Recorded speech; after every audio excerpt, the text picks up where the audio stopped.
पता नहीं ना, हमने लगता है पासवर्ड उस पर बदला है। जो ऑड्स होते हैं उसकी दो तरह की डेफिनेशन होती है। अगर मान लो आपके पास किसी सैंपल स्पेस में, जैसे मान लो एक डाई को आप थ्रो कर रहे हो, तो डाई को थ्रो करने पर अगर उसके अंदर 6 आउटकम्स आ रहे हैं और मान लेते हैं 2 फेवरेबल है तो 4 उसके अगेंस्ट होंगे। तो यहाँ पर अगर किसी इवेंट के हाँ हाँ फेवर में हम हाँ ऑड्स हाँ। डिफाइन करें तो उस ऑड्स की जो डेफिनेशन होती है वो आती है n E n S, sorry n E by N E dash. ये किसी इवेंट्स के जो फेवरेबल ऑड्स होते हैं उसकी डेफिनेशन होती है। इसके अंदर जो एन ई एस का मतलब है फेवरेबल आउटकम्स, और इसके अंदर एन ई डैश का मतलब है number of outcomes against to E. तो यहां पर आप इससे बोल सकते हो फेवरेबल टू ई, यानी जो इवेंट्स के फेवर में, एंड आप इससे बोल सकते हो अगेंस्ट टू ई, यानी ई में कितने हो, ई के अगेंस्ट कितने हैं, से नंबर ऑफ आउटकम्स आएंगे।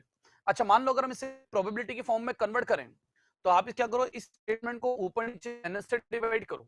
अगर आप इसे एनएस से डिवाइड करोगे तो ये आएगा n E by that is n S, और नीचे भी अगर आप डिवाइड करोगे तो ये आएगा एन ई डैश बाय, नीचे आ जाएगा एनएस। हमने क्या किया, ये जो स्टेटमेंट है इसको ऊपर नीचे एनएस से डिवाइड किया। अब एनएस से डिवाइड करोगे तो इसका जो ऊपर वाला पार्ट बनेगा ये पार्ट बन जाएगा पीई। अगर हम बाई डेफिनेशन समझें तो n S n E by n S जो डेफिनेशन होती है वो प्रोबेबिलिटी किस इवेंट की, और इसका जो नीचे वाला पार्ट बनेगा वो बनेगा पीई डैश। यानी अगर आपको कभी भी किसी क्वेश्चन में ऑड्स निकालने हो किसी इवेंट के फेवर में, तो होता है n E by N E dash, यानी कि favourable to E and against to E number of outcomes. और अगर हम इसे प्रोबेबिलिटी के टर्म में लिखें तो एनएस से डिवाइड करोगे तो ये आएगा पीई बाय पीई डैश, यानी ये किसी इवेंट्स के फेवर में ऑड डिफाइन करने का फंडा होता है।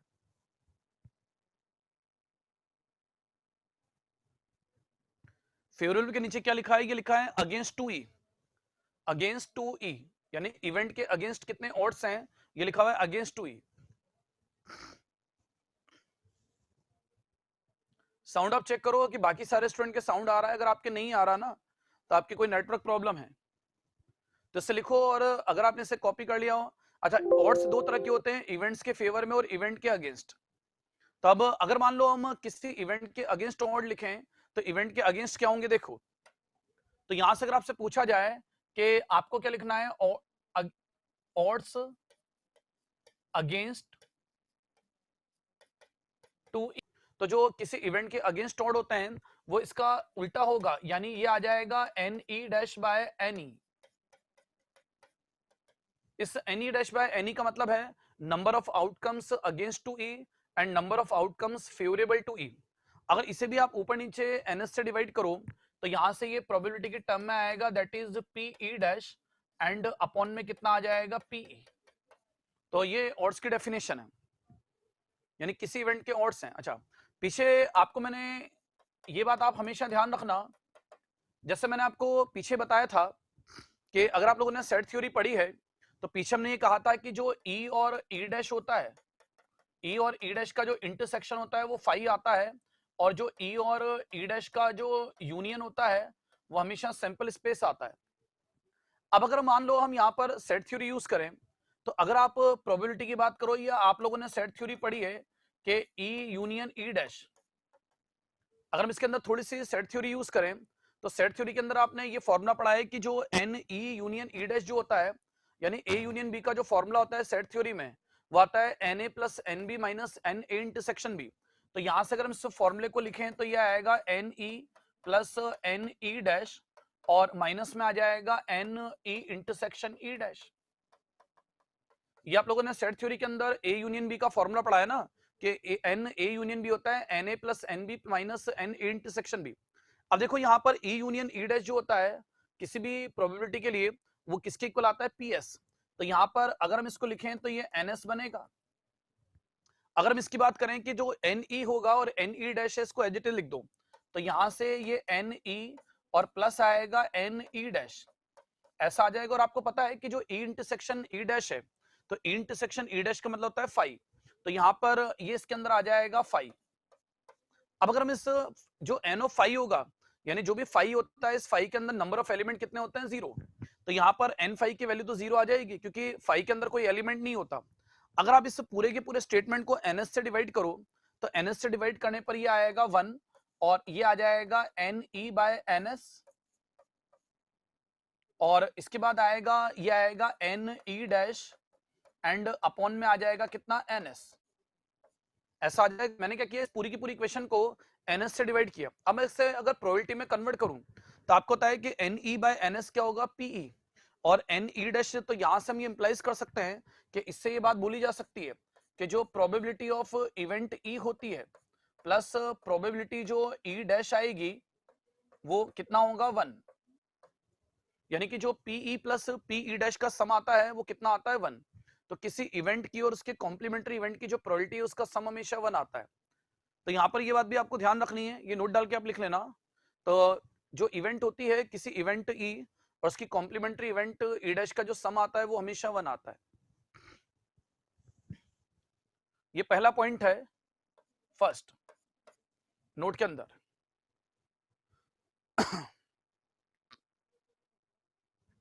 इसका प्रीवियस पेज है, कोई देखना चाह रहा है तो देखो। किसी इवेंट्स के जो ऑड्स होते हैं, तो मान लो अगर एस किसी एक्सपेरिमेंट का सैंपल स्पेस है जिसके अंदर ई कोई इवेंट है और ई डैश उसकी कॉम्प्लीमेंट्री इवेंट है, तो उसके अंदर दो तरह के ऑड्स डिफाइंड होते हैं, एक तो इवेंट ई के फेवर में और एक आता है इवेंट्स ई के अगेंस्ट। तो यहाँ पर अगर हम इवेंट ई के फेवर में ऑड्स की बात करें तो वो आता है n E by n S, और अगर हम इवेंट ई के अगेंस्ट ऑड की बात करें तो वो आता है कितना, जो हमने अगले पेज पे लिख रखा है। तो पहले ये कॉपी करो, फिर नेक्स्ट पेज पे मैं आता हूं। आई होप आपने कॉपी कर लिया हो। नेक्स्ट पेज हमारा ये है। तो अगर हम किसी इवेंट के अगेंस्ट ऑड की बात करें तो उसका फॉर्मूला होता है n E dash by N E, और ये आता है P E dash by P. ऐसे अगर हम इसके अंदर कंडीशन अप्लाई करें थोड़ी सी सेट थ्योरी की, किसी भी इवेंट और उसकी कॉम्प्लीमेंट्री इवेंट का इंटरसेक्शन क्या आता है, फाई। दूसरा ई और ई डैश का जो यूनियन आता है वो सैंपल स्पेस आता है। अब यहां से अगर आप इसके अंदर सेट थ्योरी यूज करो, ए यूनियन बी का फॉर्मूला आता है क्या आता है, n A plus n B minus A intersection B. अब इसके अंदर अगर हम इसको देखें तो ए ई यूनियन ई डैश जो होगा वो किसके इक्वल आएगा, सैंपल स्पेस एस के। तो मैंने इसको एस लिख दिया, ई और ई डैश को एज इट इज लिखा, और इस ई इंटरसेक्शन ई डैश की वैल्यू कितनी आएगी, 5। तो जो सैंपल स्पेस होता है उसके अंदर नंबर ऑफ एलिमेंट कितने आते हैं, 0। अब आप इससे पूरी की पूरी इक्वेशन को एनएस से डिवाइड करो। तो जब आप इसे एनएस से डिवाइड करोगे तो डिवाइड करने पर ये इस तरह का प्रोबेबिलिटी का एक फॉर्मूला बन जाएगा। तो इसकी अगर हम आगे बात करें, कॉपी कर लिया ये कोई लिख रहा है, बोलो। चलो इसके बाद तीसरी बात, दूसरा जो पॉइंट आपको नोट में याद रखना है। अच्छा, आप सबको ये बात पता है कि जो इवेंट होती है, अगर कोई एक्सपेरिमेंट है जिसके अंदर कोई इवेंट है, उस इवेंट के अंदर जो नंबर ऑफ एलिमेंट होंगे वो हमेशा 0 या 0 से ज्यादा होंगे और हमेशा ये एनएस से कम आएंगे। एनएस का मतलब है सैंपल स्पेस। तो अगर मान लो हमारे पास कोई सैंपल स्पेस है और उसमें कोई इवेंट डिफाइंड है, इवेंट हमेशा सबसेट होती है सैंपल स्पेस का। तो जो सबसेट होगा उस सबसेट के अंदर जो एलिमेंट होंगे, नंबर ऑफ एलिमेंट वो 0 से एनएस के बीच में आएंगे, यानी या तो सैंपल स्पेस के सारे एलिमेंट आएंगे या 0 आएंगे। अब अगर मान लो हम इस स्टेटमेंट को एनएस से डिवाइड कर दें, तो एनएस से डिवाइड करने पर 0 से डिवाइड करोगे तो 0 ही रहेगा, और अगर आप इस एन ई बाय एनएस लिखोगे तो यहां से ये एन ई बाय एनएस आएगा और इधर आ जाएगा कितना, 1। अब ये बीच में जो लिखा है ये किसी इवेंट की प्रोबेबिलिटी को रिप्रेजेंट करता है। तो हम यहां से बोल सकते हैं कि जो प्रोबेबिलिटी होती है पीई, ये प्रोबेबिलिटी एक नंबर होता है दैट इज 0 to 1। तो ये बात भी आपको हमेशा ध्यान रखनी है कि किसी भी इवेंट की जो प्रोबेबिलिटी होती है that is the number between 0 to 1। तो यहाँ पर प्रोबेबिलिटी जो होती है 0 तब आता है जब इवेंट इम्पॉसिबल हो, यानी हो नहीं सकती, और 1 का तब प्रोबेबिलिटी 1 तब आती है जब इवेंट क्या होती है, श्योर, यानी सर्टेन इवेंट। तो सर्टेन इवेंट की प्रोबेबिलिटी 0 आती है। तो ये ऑड्स की डेफिनेशन है और ये पॉइंट्स हैं जो पीछे मैंने आपको लिखवाए नहीं थे, उसकी बात। इसे लिखो फिर मैं आगे बढ़ता हूं।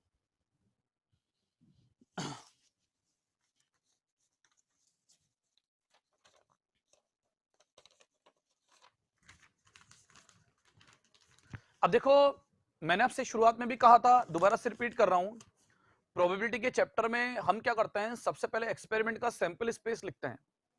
सैंपल स्पेस दो तरह के होते हैं, एक होता है फाइनाइट। फाइनाइट मतलब जिसके अंदर फाइनाइट सेट होता है, यानी जिसके अंदर नंबर ऑफ एलिमेंट फाइनाइट यानी कि काउंटेबल होते हैं, जिसको आप काउंट कर लेते हो। दूसरा सैंपल स्पेस आता है इनफाइनाइट। अब इनफाइनाइट भी दो तरह के होते हैं, एक होता है काउंटेबल और एक होता है अनकाउंटेबल। तो काउंटेबल या अनकाउंटेबल जो है, इनकी जनरली प्रोबेबिलिटी के अंदर ज्यादा बातें नहीं की जाती क्योंकि इनके क्वेश्चन किसी लॉजिक से सॉल्व होते हैं। तो यहां पर अभी तक हमने जो बात की उसके अंदर हमने सैंपल स्पेस को एक फाइनाइट सैंपल स्पेस लिया है। अब फाइनाइट सैंपल स्पेस के अंदर भी क्या होता है, दो बातें हैं। जो सैंपल स्पेस के आउटकम से या तो इक्वी प्रोबेबल है, यानी सबकी वैल्यू सेम है प्रोबेबिलिटी की, उसे हम बोलते हैं इक्वली लाइकली। अब अगर मान लो सबकी प्रोबेबिलिटी सेम ना हो, डिफरेंट हो, तो उस केस में हम क्या करेंगे, तो इसके अंदर हम एक मेथड यूज करते हैं जिसे बोलते हैं एक्सियोमेटिक अप्रोच। यानी प्रोबेबिलिटी सोल्व करने की दो अप्रोच है। एक तो होती है कौन सी, क्लासिकल, जिसके अंदर हम फेवरेबल बाय टोटल का सीधे सीधे फॉर्मूला लगाते हैं। दूसरी अप्रोच आती है एक्सियोमेटिक, तो मैं एक्सियोमेटिक की बात कर रहा हूं। तो यहां पर आप लिखो लिखो axiomatic approach,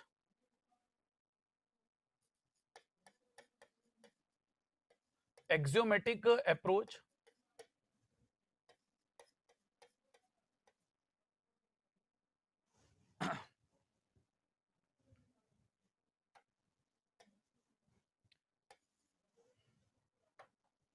axiomatic approach and probability space.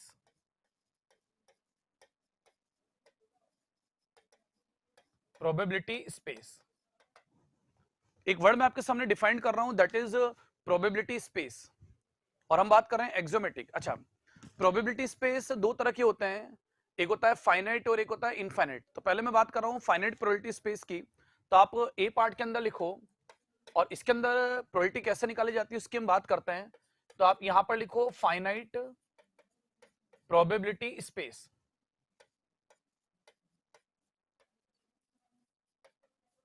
Finite probability space. चलो पहले आप इसकी डेफिनेशन लिखो, फिर मैं इसको एक्सप्लेन करता हूं कि कैसे, क्या होता है इसका मतलब। जैसे फाइनाइट प्रोबेबिलिटी स्पेस में क्या होता है कि मान लो आपके पास कोई एक्सपेरिमेंट है, और उस एक्सपेरिमेंट का जो सैंपल स्पेस बनेगा वो कोई ना कोई फाइनाइट सेट बनेगा, यानी उसके अंदर जो नंबर ऑफ आउटकम्स होंगे वो नंबर ऑफ आउटकम्स क्या होंगे, काउंटेबल। तो यहां पर आप इसके अंदर लिखो, तब हम क्या करते हैं, तो लिखो आप definition, let let S let S को मैं मान लेता हूं A1, A2, A3 and sworn AN। यहां पर मैंने क्या किया, एक सैंपल स्पेस मान लिया जिसके अंदर जो नंबर ऑफ एलिमेंट्स हैं वो काउंटेबल यानी कि फाइनाइट है। लेट एस, एस ये लिख लेना आप, let S be a finite space, be a finite space, be a finite sample space. मान लेते हैं ये किसी एक्सपेरिमेंट का फाइनाइट सैंपल स्पेस है। A finite probability space, a finite probability space is obtained by, a finite probability space is obtained by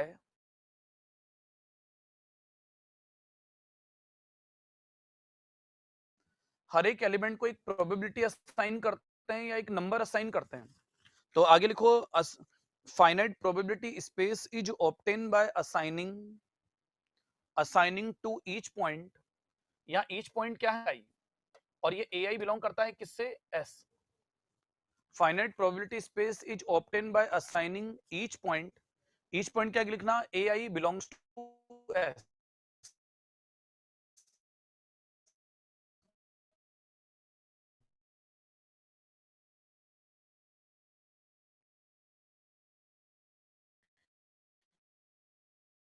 each A I number P I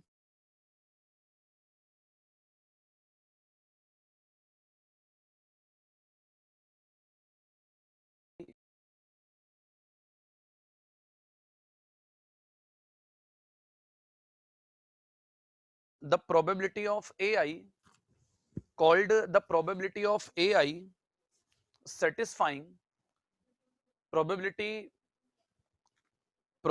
of AI satisfying the following properties, या following properties satisfying following properties। यानी हमने क्या किया कि हमने क्या किया, इस A1 को एक नंबर असाइन किया P1, that is called probability of outcomes A1। यानी जब भी हम एक्सपेरिमेंट को परफॉर्म करेंगे, अगर उस पर A1 आउटकम्स आता है तो उसके आने की प्रोबेबिलिटी कितनी है, P2, P1। ऐसे हमने इसको एक नंबर असाइन किया P2, एक नंबर असाइन किया P3 और इस तरह से हम असाइनमेंट करते गए, इसको हमने एक नंबर असाइन किया जिसे हम बोलते हैं Pn। अब आगे लिखो, ये जो P1 से Pn है, इन पर कंडीशन क्या है? सबसे पहली कंडीशन है ए कि ये जितने भी नंबर है ना P1 से Pi, ये सारे के सारे नंबर नॉन नेगेटिव होना चाहिए और 0 से 1 में लाई करना चाहिए। तो यहां पर आप बोल सकते हो कि each Pi is non negative, यानी हर Pi नॉन नेगेटिव आना चाहिए। इसका मतलब है कि जो Pi होगा, जो भी ये नंबर है Pi, ये नंबर लाई करेगा 0 से 1, यानी जितने भी ये नंबर हैं, ये नंबर प्रोबेबिलिटी को रिप्रेजेंट करते हैं हर एक एलिमेंट की। तो हमने इन सारे के सारे नंबर को 0 से 1 में लेना है, सबसे पहली बात। दूसरी बात बी पार्ट ये है कि जो P1 plus P2 plus P3 होगा, यानी P1 plus P2 plus P3 plus and so on Pn होगा, ये सम 1 के इक्वल आना चाहिए। यानी अगर आपने हर एक एलिमेंट को एक प्रोबेबिलिटी असाइनमेंट किया, यानी एक नंबर असाइनमेंट किया जिसको आपने प्रोबेबिलिटी कहा, तो इस टोटल प्रोबेबिलिटी की वैल्यू 1 आना चाहिए। अब यहाँ पर ये जो प्रोबेबिलिटी है, ये प्रोबेबिलिटी इक्वल भी आ सकती है। अगर इक्वल आएगी तो ये सैंपल स्पेस क्या होगा? Equally likely. और अगर ये प्रोबेबिलिटी डिफरेंट है तो उस केस में यहाँ पर ये जो सैंपल स्पेस है वो इक्वली लाइकली नहीं होगा। तो लेकिन जो डेफिनेशन है, अब मान लो अगर आपको इवेंट की प्रोबेबिलिटी निकालनी है, कोई इवेंट है जो इसी सैंपल स्पेस का एक सबसेट है, तो उसकी अगर प्रोबेबिलिटी निकालनी है तो पहले ये लाइन लिखो, फिर मैं इसके आगे लिखाता हूं।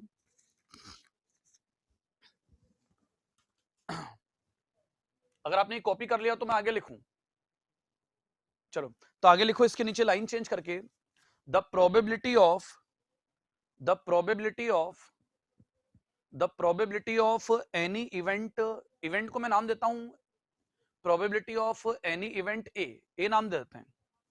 Probability of any event A probability of any event A probability of any event A is then defined probability of any event A is then defined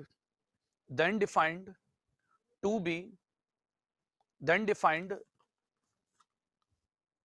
probability of any event A, उसके आगे लिख देना PA। हम इसका symbol दे रहे हैं PA क्या है कि किसी इवेंट A की प्रोबेबिलिटी है, probability of any event A, उसके आगे लिख देना probability of any event A, उसका नाम है PA,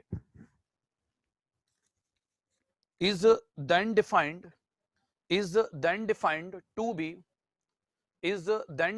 to be sum of probability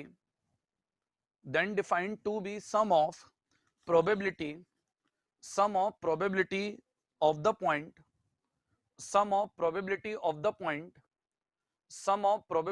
the point in A, sum of probability of the point in A, यानी ए में जो भी पॉइंट आएंगे उनकी प्रोबेबिलिटी का सम। जैसे फॉर एग्जांपल मान लो अगर आपके पास जो ए है, इस ए को अगर मैं A2 A5 और A7 ले लूं, मान लेते हैं ये जो ए है ये कोई इवेंट है जो सैंपल स्पेस हमने लिया है। अब अगर मैं इसकी प्रोबेबिलिटी निकालूं, तो अगर मुझे इस ए की प्रोबेबिलिटी निकालनी है तो मुझे क्या करना है कि ये जो एलिमेंट्स इनकी प्रोबेबिलिटी निकालनी है, यानी मुझे प्रोबेबिलिटी निकालनी किस बात की? सबसे पहले PA2 की प्लस PA5 की, और मैं प्रोबेबिलिटी निकालूंगा किसकी? PA7 की। और इन सबकी जो इंडिविजुअल प्रोबेबिलिटी है, अब मान लो अगर मैं इसकी प्रोबेबिलिटी निकालेंगे, इक्वल का साइन है, तो इसकी जो प्रोबेबिलिटी है P ऑफ A2, इसको हमने पीछे P2 का नाम दे रखा है, तो इसकी जो प्रोबेबिलिटी आएगी वो आएगी P2 प्लस ये आएगा P5 प्लस P7। ये इसकी प्रोबेबिलिटी, ये जो डेफिनेशन है आप इसे इक्वली लाइकली के केस में भी लगा सकते हो। तो यहाँ पर जो प्रोबेबिलिटी आएगी किसी इवेंट ए की, इवेंट ए क्या होगा? जो भी इसके अंदर पॉइंट्स आएंगे उनकी प्रोबेबिलिटी का सम आ जाएगी, तो ये प्रोबेबिलिटी आएगी फॉर एनी इवेंट ए। अब मान लो इसके अंदर नोट डाल के एक बात लिखना, नोट के अंदर आपको क्या लिखना है कि जैसे आपने ये जो सैंपल स्पेस लिया ना, अगर मान लो इस सैंपल स्पेस के अंदर ये P1 P2 P3 Pn ये सारे के सारे नंबर इक्वल आ जाए, यानी P1 से Pn सब बराबर आ जाए, तो उस केस में जो सैंपल स्पेस होता है इसे हम बोलते हैं इक्वली लाइकली। और ये जो प्रोबेबिलिटी स्पेस होगा, प्रोबेबिलिटी स्पेस का मतलब है कि ये सेट एक प्रोबेबिलिटी का सेट बना रहा है, तो ये जो भी सेट होगा प्रोबेबिलिटी स्पेस, ये प्रोबेबिलिटी स्पेस इस केस में क्या होगा? इक्वी प्रोबेबल स्पेस, यानी उस केस में इसे हम बोलते हैं इक्वी प्रोबेबल या यूनिफॉर्म स्पेस। तो इसके बाद आप यहां पर लिखो नोट डाल के लिखो आप, लिखो if P1 equal P2 equal P3 and so on equal Pn, यानी ये सारी की सारी प्रोबेबिलिटी अगर बराबर हो जाए तो क्या होगा, इफ P1 बराबर P2 बराबर P3 बराबर Pn, then sample space is called finite, then sample space is called finite equiprobable or uniform space, then sample space is called finite equiprobable or uniform space, finite equiprobable और uniform space. तो अगर मान लो हम इसके अंदर ये particular condition apply कर दें, तो इस कंडीशन के अकॉर्डिंग जो सैंपल स्पेस हमारा बनेगा, उस सैंपल को हम स्पेस को हम बोलते हैं इक्विप्रोबेबल यानी कि यूनिफॉर्म स्पेस। उसके दो नाम होते हैं, आप उसे इक्विप्रोबेबल भी बोलते हो और यूनिफॉर्म। और फाइनाइट हम आगे वर्ड यूज कर रहे हैं क्योंकि जब सैंपल स्पेस फाइनाइट होता है तो सैंपल स्पेस को हम बोलते हैं फाइनाइट सैंपल स्पेस। जब सैंपल स्पेस इनफाइनाइट होता है तो उसे बोलते हैं इनफाइनाइट प्रोबेबिलिटी स्पेस। तो प्रोबेबिलिटी स्पेस फाइनाइट है या इनफाइनाइट है, ये इस बात पे डिपेंड करता है कि सैंपल स्पेस में नंबर ऑफ एलिमेंट फाइनाइट है या इनफाइनाइट। तो ये डेफिनेशन थी। तो ध्यान रखना, हमने फाइनाइट प्रोबेबिलिटी स्पेस को दो पार्ट में डिवाइड किया, एक तो क्या थे इक्वी प्रोबेबल और एक केस में इक्वी प्रोबेबल नहीं थे। हाँ अब बोलो किसको क्या पूछना है।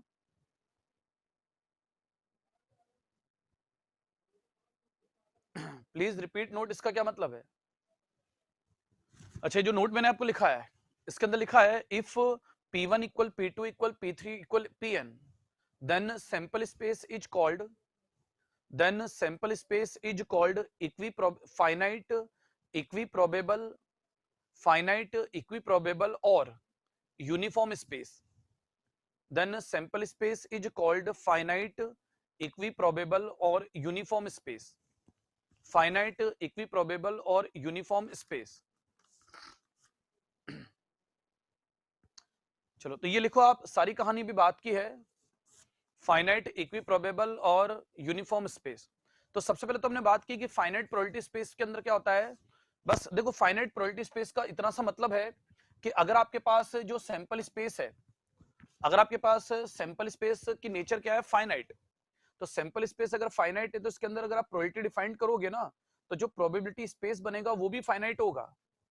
और अगर ये प्रोबेबिलिटी बराबर हो जाए तो फिर इससे हम बोलेंगे फाइनाइट इक्विप्रोबेबल स्पेस। अब इसके बाद सेकंड डेफिनेशन आप लिखो। अब हम बात करते हैं इनफाइनाइट प्रोबेबिलिटी स्पेस। इसके अंदर नेक्स्ट लिखो आप अगली डेफिनेशन, जिसके अंदर आप लिखो infinite sample space, infinite sample space, infinite sorry sample नहीं प्रोबेबिलिटी स्पेस की बात चल रही है ना, infinite probability space, probability space infinite. इसके क्वेश्चन बहुत रेयर आते हैं, आपके सामने कभी एक आध क्वेश्चन आ जाए तो अलग बात है, आता नहीं, लेकिन फिर भी डेफिनेशन आप लिखो। लिखो let S is a countably infinite. ध्यान रखना, हम यहाँ इनफाइनाइट प्रोबेबिलिटी स्पेस की बात तब करते हैं जब सैंपल स्पेस के एलिमेंट क्या हो काउंटेबल, यानी किसी पर्टिकुलर पैटर्न के हिसाब से लिखे हों तो हम उसे बोलते हैं countably infinite. Let S is a countably infinite sample space, countably infinite sample space. तो यहां पर एक सैंपल स्पेस हम लेके चल रहे हैं जो काउंटेबली इनफाइनाइट है, तो इसके अंदर एलिमेंट क्या होंगे A1 A2 A3 A4 और ये चलता जाएगा। अब इस केस में जो सैंपल स्पेस होगा ना, इसके अंदर नंबर ऑफ एलिमेंट इनफाइनाइट आएंगे, लेकिन किसी ना किसी सीक्वेंस या किसी न किसी पैटर्न को फॉलो कर रहे होंगे। तो यहां पर आपके सामने एक सैंपल स्पेस है काउंटेबली इनफाइनाइट। तो लिखो let S is a countably infinite set, countably infinite countably infinite sample space. Yes मैंने आपके सामने बोर्ड पे लिख दिया, आगे लिखो as in finite case let S, दोबारा से बोल रहा हूं, let S be a countably infinite sample space. इस एस को मैंने मान लिया, आगे ये एस लिख लो।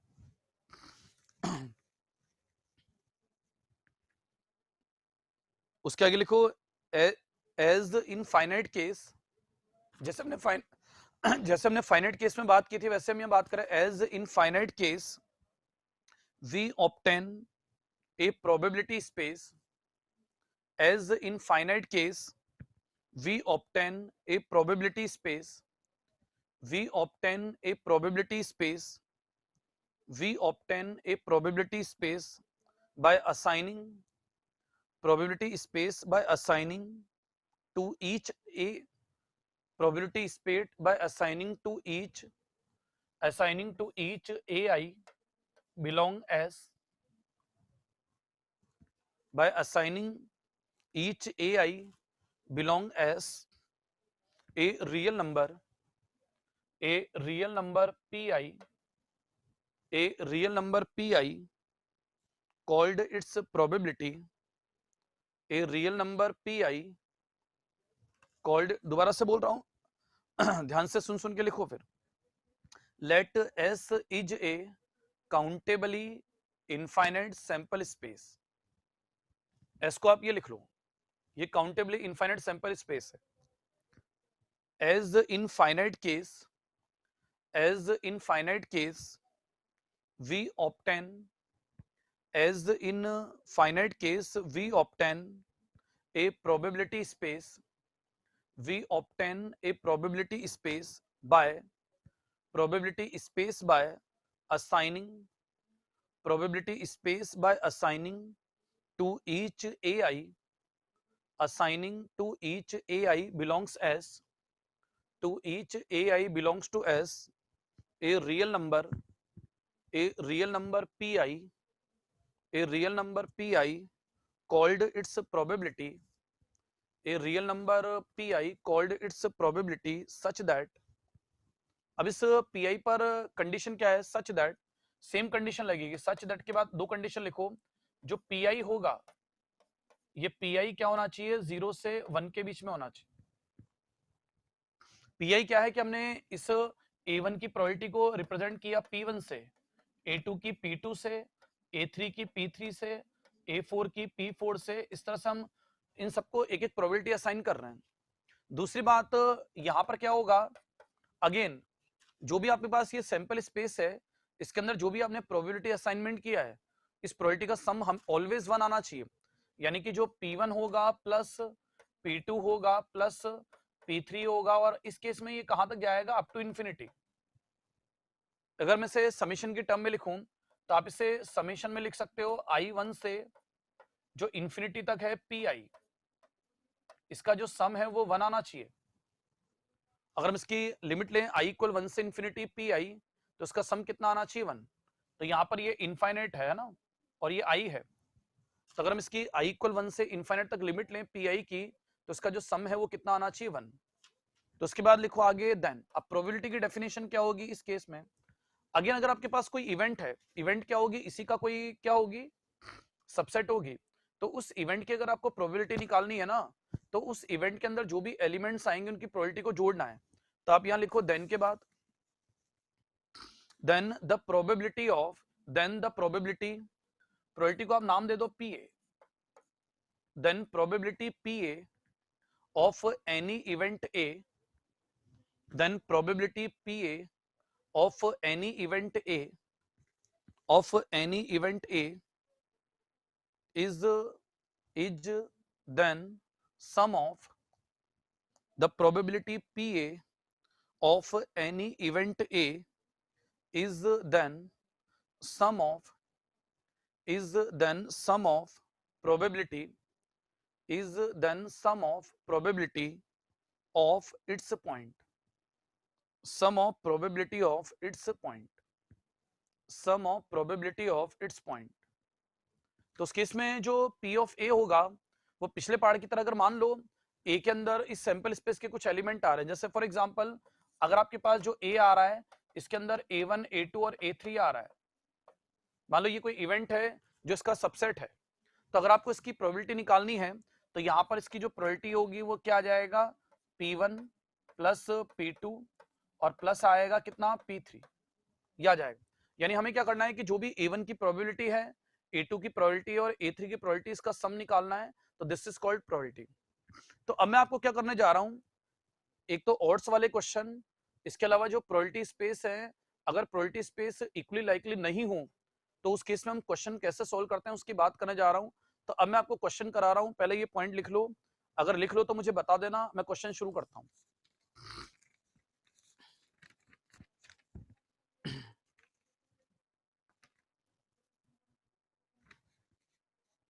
अच्छा, जैसे बहुत सारे स्टूडेंट मुझसे पूछते हैं कि सर इनफाइनाइट प्रोबेबिलिटी स्पेस यानी ऐसा भी कोई सैंपल स्पेस होता है क्या, इसका कोई एग्जांपल बताओ। तो मान लो जैसे अगर मैं इसका एग्जांपल आपको बताऊं कि सैंपल स्पेस का, जैसे मान लो इसका सबसे सीधा सा एग्जांपल है, एक एक कॉइन है, इस कॉइन को आपको टॉस करना है, और इस कॉइन को टॉस करना है तब तक जब तक कि इस पर हेड नहीं आता पहली बार। दोबारा से मैं रिपीट कर रहा हूं, एक कॉइन को मैं टॉस कर रहा हूं और मैं इसे तब तक टॉस करूंगा जब तक इस पे पहली बार हेड नहीं आता। और यहां पर हम ऑब्जर्व कर रहे हैं नंबर ऑफ ट्रायल, यानी मैं आपके सामने एक सैंपल स्पेस कंस्ट्रक्ट करूं, एक सैंपल स्पेस कंस्ट्रक्ट करना है किसका, नंबर ऑफ ट्रायल का, यानी नंबर ऑफ ट्रायल इसके इस सैंपल स्पेस के अंदर n की वैल्यू लिखनी है, n की वो वैल्यू जिस पर पहली बार हेड आएगा। अब अगर मान लो किसी कॉइन को आप टॉस करो तो हो सकता है आपकी किस्मत अच्छी हो और n इक्वल 1 पर, यानी कि एक ही ट्रायल में पहली बार हेड आ जाए, या हो सकता है कि अगर आपने किसी कॉइन को टॉस किया तो टॉस करने पर ऐसा हो सकता है कि एक बार में हेड नहीं आए, उसके लिए नंबर ऑफ ट्रायल कितने हो, 2। यानी हम यहाँ पर इस सैंपल स्पेस के अंदर क्या लिख रहे हैं, नंबर ऑफ ट्रायल जिसके अंदर क्या होगा, फर्स्ट टाइम हेड आएगा।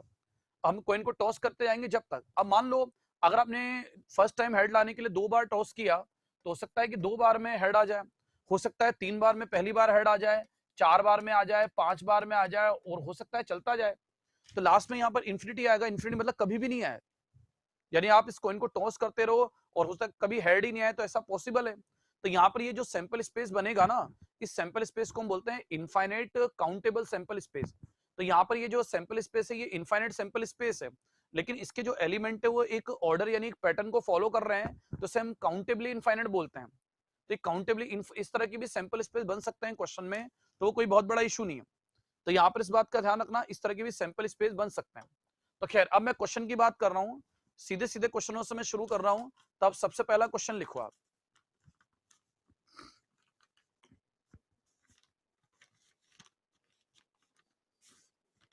तो चलो मैं क्वेश्चन लिख रहा हूं।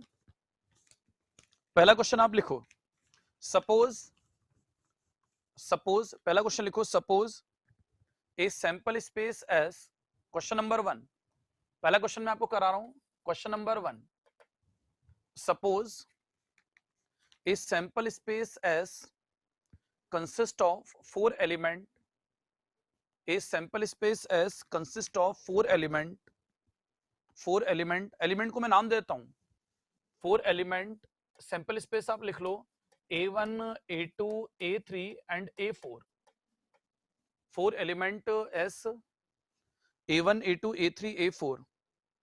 तो आपको बताना है विच फंक्शन, आगे लिखो, which function defines probability space, which function defined probability space, which function defined probability space on S, which function defined probability space on S।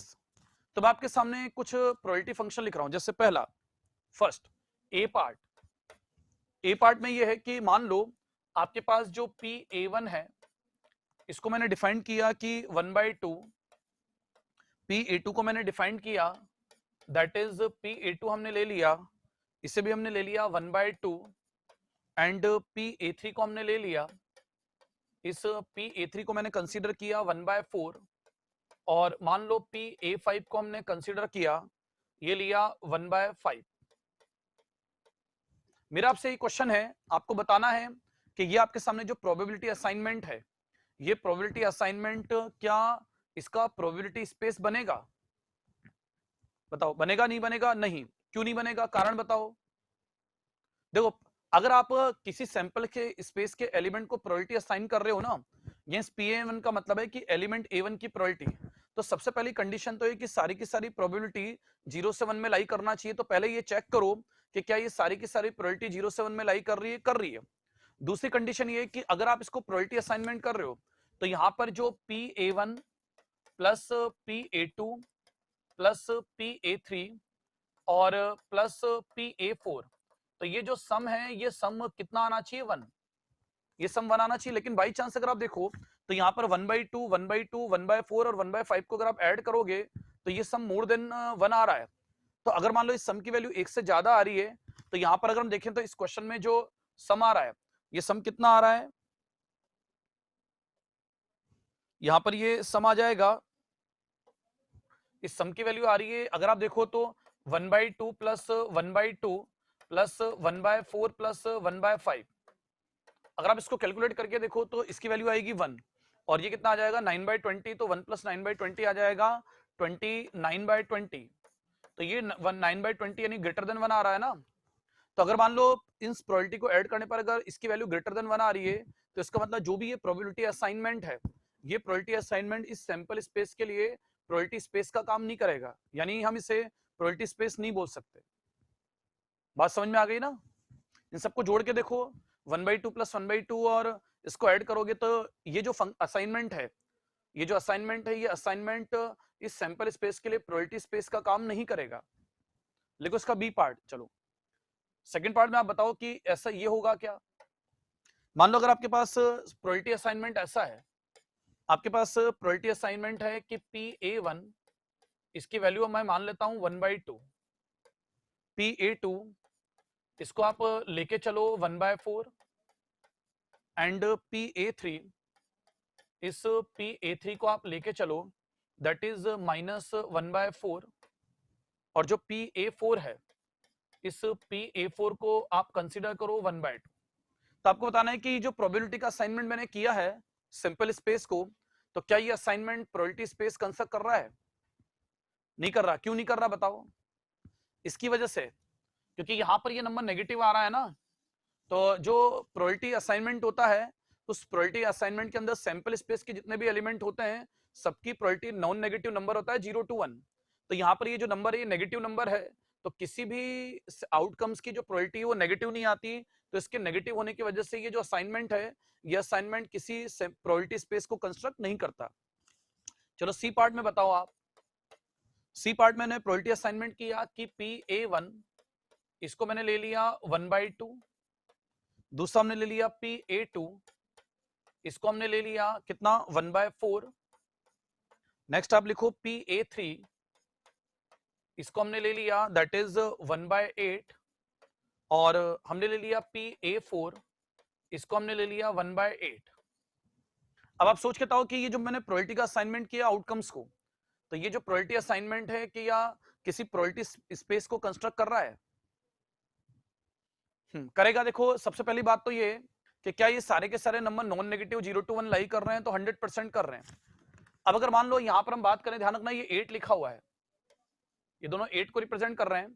तो यहां से अगर मैं इसका टोटल निकाल के देखूं तो जो PA1 है प्लस PA2 है प्लस PA3 है और जो A4 है, अगर आप इसको ऐड करके देखो तो बाय डेफिनेशन इसका जो सम है वो 1 आना चाहिए। तो अगर हम सबको ऐड करें तो यहां से नंबर आ जाएगा 1/2 प्लस 1/4 प्लस 1/8 प्लस 1/8, ऐसा आ जाएगा। और यहां पर ऐड करके देखो ये वैल्यू 100% 1 आ रही है। तो अगर ये वैल्यू 1 आ रही है और ये सारी की सारी प्रोबेबिलिटी 0 से 1 में लाई कर रही है, तो ये जो भी आपने असाइनमेंट किया है प्रोबेबिलिटी का, तो ये कौन सा सैंपल स्पेस क्रिएट करेगा, एक सैंपल स्पेस को रिप्रेजेंट करेगा। तो यहाँ पर ये इसका आ जाएगा सैंपल स्पेस, है ना। चलो इसके बाद नेक्स्ट क्वेश्चन लिखो। अगला क्वेश्चन छोटे छोटे क्वेश्चन करा रहा हूं पहले ताकि थोड़ा बेसिक बातें समझो आप। अगर कॉपी कर लिया हो तो नेक्स्ट क्वेश्चन की बात करूं। चलो लिखो नेक्स्ट क्वेश्चन,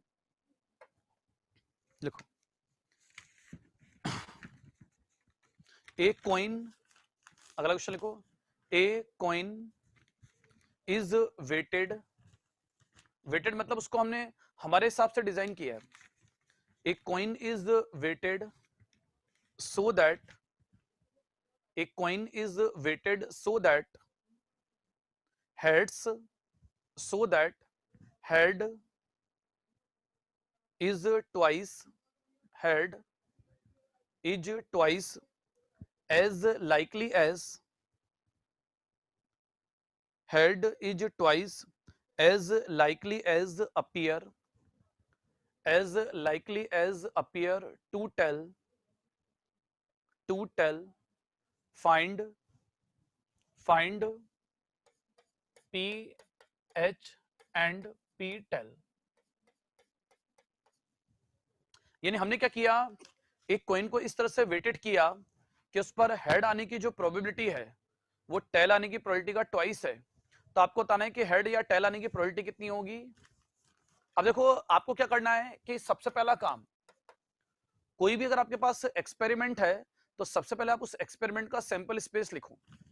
अगर मैं एक कॉइन को टॉस करूंगा तो मुझे पता है कि कॉइन को टॉस करने पर क्या होगा, कि कॉइन को टॉस करने पर उस कॉइन पर क्या होगा, या तो हेड आएगा या टेल आएगा। उस कॉइन को अगर हम टॉस करेंगे तो उसे टॉस करने पर या तो हेड आएगा या टेल आएगा। तो ये जो एक्सपेरिमेंट है, इस एक्सपेरिमेंट का सैंपल स्पेस होगा हेड और टेल। अब तक आप लोग क्या पढ़ते थे कि हेड आने की प्रोबेबिलिटी 1/2 होती थी और टेल आने की प्रोबेबिलिटी 1/2 होती थी। लेकिन हमने यहां पर प्रोबेबिलिटी असाइनमेंट ऐसे किया कि मान लो अगर इस हेड आने की प्रोबेबिलिटी p है, सॉरी अगर इस टेल आने की प्रोबेबिलिटी को हम p लें, तो जो डेफिनेशन मैंने आपको क्वेश्चन में लिखवाई उसके अंदर लिखा है कि so that head is twice as likely as to appear tail. यानी मान लो अगर इस टेल आने की प्रोबेबिलिटी को अगर हम p कहें तो इस हेड आने की प्रोबेबिलिटी कितनी होगी, 2p। अगर हम इसके अंदर ये अज्यूम करें कि जो प्रोबेबिलिटी है टेल आने की, अगर उससे हम p कहें तो जो प्रोबेबिलिटी आएगी हेड आने की वो अकॉर्डिंग टू डेफिनेशन कितनी आएगी, 2p। और हमें पता है कि जो प्रोबेबिलिटी असाइनमेंट किया है तो ये प्रोबेबिलिटी असाइनमेंट ऐसा होगा कि इन दोनों का जो सम आएगा वो ऑलवेज 1 आएगा। तो यहाँ पर 2p प्लस p अगर 1 आएगा तो यहाँ से p की वैल्यू कितनी आ जाएगी। तो अगर इस p की वैल्यू को आप यहाँ पर पुट करोगे ना, तो इन दोनों में अगर आप पुट करोगे तो इस एक्सपेरिमेंट के अंदर टेल या हेड आने की वटेवर जो भी रिक्वायर्ड प्रोबेबिलिटी वो आ जाएगी। हेड आने की प्रोबेबिलिटी आएगी 2/3 और टेल आने की प्रोबेबिलिटी आएगी कितनी, 1/2। बहुत सिंपल क्वेश्चन लिया है ताकि आपको असाइनमेंट के मतलब समझे। तो ये इसका आंसर आ जाएगा, लिख लो। लिख लो तो मुझे बता देना नेक्स्ट क्वेश्चन की मैं बात करूं। चलो अगला क्वेश्चन लिखूं, अगर आप मुझे आज्ञा दें। लिखो नेक्स्ट क्वेश्चन, लिखो let, next question let S ले लो आप, a1, a2, a3, a4 be a sample space of a random experiment let, इसके आगे लिखो and let p नाम का हमने एक सिंबल ले लिया, and let p be a probability function on s, p be a probability function on s, find। तो आपको फाइंड करना है, क्वेश्चन का पहला पार्ट है, क्वेश्चन के पहले पार्ट में लिखो फाइंड pa1, फाइंड pa1 और आपको गिवन है इफ, आपको क्वेश्चन में गिवन है कि जो pa2 है इसकी वैल्यू आपको दे रखी है 1/3, कॉमा pa3 की वैल्यू आपको गिवन है 1/4, कॉमा pa4 आपको गिवन है क्वेश्चन के अंदर 1/9।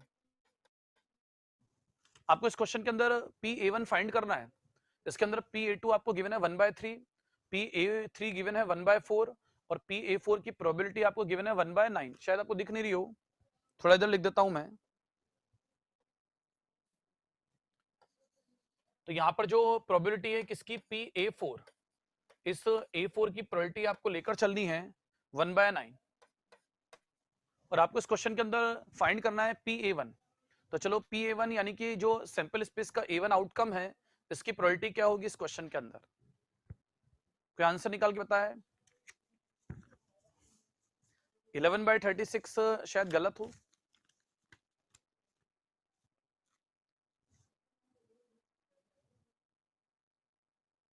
क्या आंसर आ रहा है?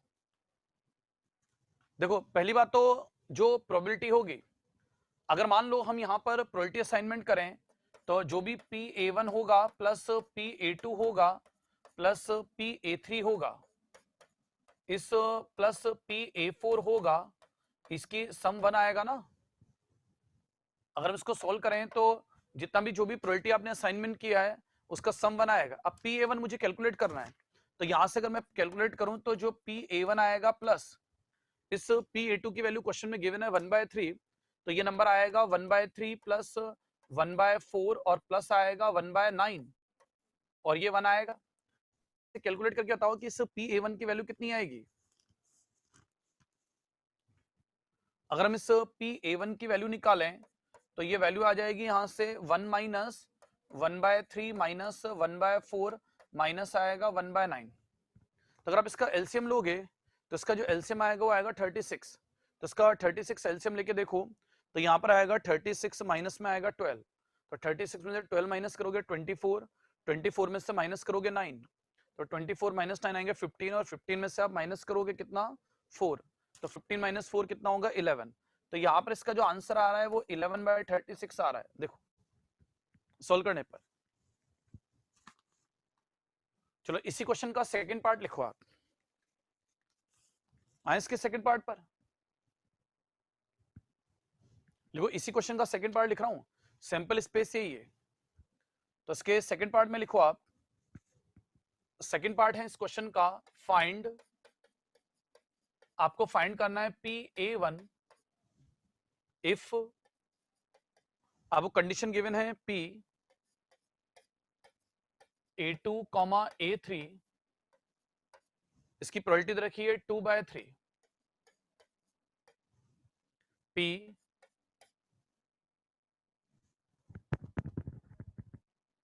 A3 है ना। आपको क्वेश्चन में PA2 दे रखा है, यह आएगा 1/3 और थोड़ी सी एरर है, मैं 2 मिनट रुको, मुझे आंसर को क्वेश्चन को कंफर्म करने दो, क्वेश्चन क्या है।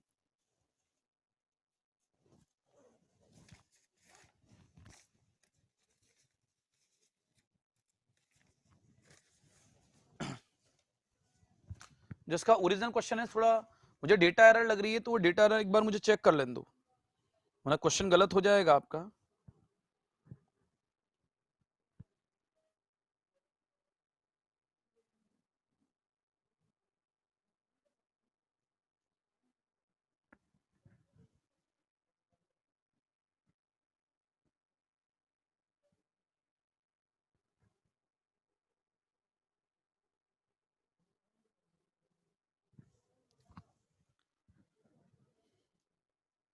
इसे आप, ये तो है A2, A3, आप इसे तीसरे पार्ट में लिखो P और यहां लिखो A2, A4।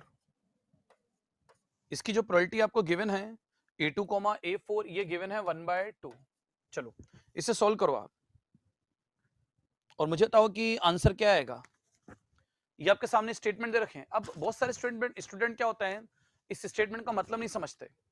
जनरली ये प्रोबेबिलिटी का सिंबल होता है। प्रोबेबिलिटी के अंदर क्या होता है कि आप जब A1 लिख रहे हो ना, तो ये A1 तो हम हमारी कन्विंस के लिए लिखते हैं। तरीका क्या होता है लिखने का, तरीका तो ये होता है कि आप इसे करली ब्रैकेट A1 लिखो, क्योंकि जब भी आप प्रोबेबिलिटी निकालते हो किसी इवेंट की निकालते हो तो यहाँ पर ये अपने आप में कोई इवेंट है E जिसकी हम प्रोबेबिलिटी कैलकुलेट कर रहे हैं, तो यहाँ पर आपके सामने ये इवेंट है। अच्छा, दूसरी बात क्या है कि जब आप सैंपल स्पेस की बात करते हो ना, तो जो भी सैंपल स्पेस आप लेते हो, इस सैंपल स्पेस के जो एलिमेंट होते हैं ये म्यूचुअली एक्सक्लूसिव होते हैं। म्यूचुअली एक्सक्लूसिव का मतलब है कि अगर आप किसी एक्सपेरिमेंट को परफॉर्म कर रहे हो ना, तो यहाँ पर अगर उस पर आउटकम A1 आएगा तो A2 कभी नहीं आएगा, A2 आएगा तो A3 कभी नहीं आएगा। नहीं, एक एट ए टाइम एक ही आउटकम आ सकता है। तो सैंपल स्पेस के जो आउटकम्स होते हैं वो always mutually exclusive and exhaustive होते हैं। तो ये जो स्टेटमेंट आप लिखते हो ना कि A1 से A2 4 का सम 1 है, ये एग्जॉस्टिव स्टेटमेंट की डेफिनेशन होती है। तो यहाँ पर आपको इस बात का ध्यान रखना है कि अगर हम बात करें कि आपको प्रोबेबिलिटी निकालनी है किसकी, चलो निकाल के बताओ क्या आएगी प्रोबेबिलिटी। अब यहां से अगर आप देखो तो अगर हम सबसे पहले क्वेश्चन में कंडीशन को यूज करें, जैसे इस क्वेश्चन के अंदर PA2 आपको दे रखा है, तो यहां पर PA2 आपको गिवन है कितना 1/3। चलो आप सोल्व करके बताओ, देखिए किसी का आंसर आया क्या? आंसर आएगा 1/6। Very good. इसमें जैसे P(A2) 1/3 दे रखा है, अगर मैं समझूं तो यहां पर जो करली ब्रैकेट P(A2) और A3 आएगा ना, इसका मतलब क्या होगा कि यहाँ पर ये जो इवेंट है ये म्यूचुअली एक्सक्लूसिव है, तो इसका मतलब होगा कि ये रिप्रेजेंट करेगा P(A2) प्लस P(A3) को।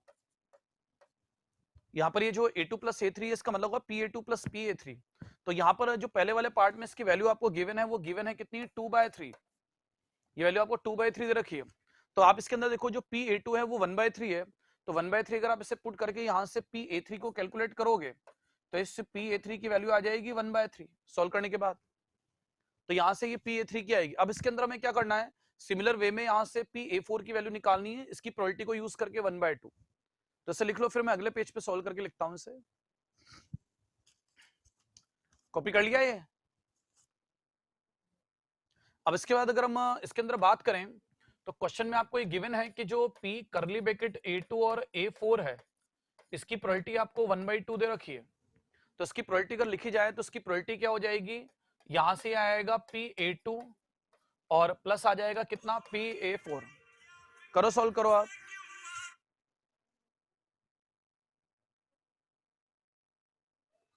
तो ये जो वैल्यू है ये P(A2) प्लस P(A4) आ जाएगी और ये 1/2 है।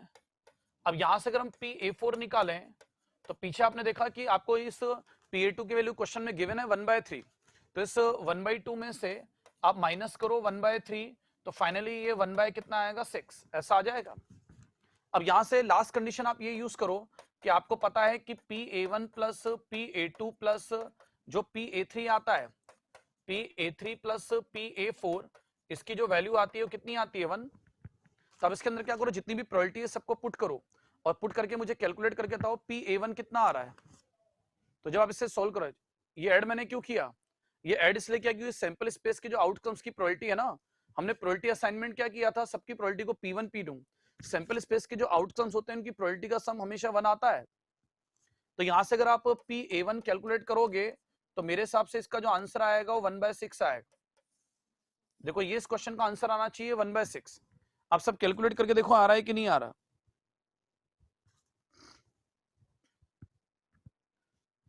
मेरे हिसाब से इस क्वेश्चन का जो आंसर आएगा वो A1 की जो प्रोबेबिलिटी आएगी वो 1/6 आने वाली है अगर आप सॉल्व करो तो।